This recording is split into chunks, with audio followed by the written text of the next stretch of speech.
Şuraya bak hele ya. Şuraya bak.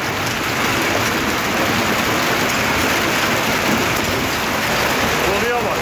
Ya Rabbim, ya Resulallah. Taş yağıyor sanki. Ya Rabbim, taş yağıyor sanki.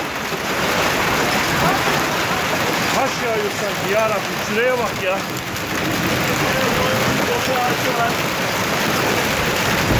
Yok böyle bir şey ya. Yok böyle bir şey. Allah'ım ya Rabbim ya Resulallah. Allah esirgesin ya. Bismillahirrahmanirrahim. Tövbe estağfurullah. Şuraya bakar mısınız ya? Şuraya bak.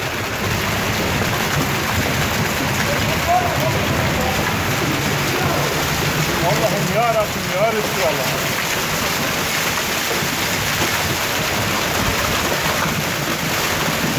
Afetlerinden koru ya Rabbim. Afetlerinden koru ya Rabbim.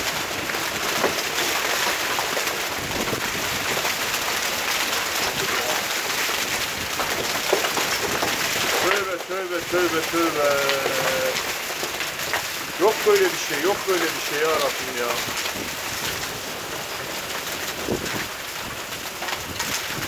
Evet. Saat şu anda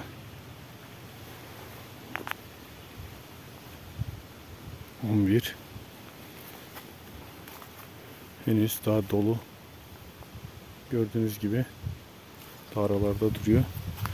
Şurada doludan gelen sel felaketinin karşıtı.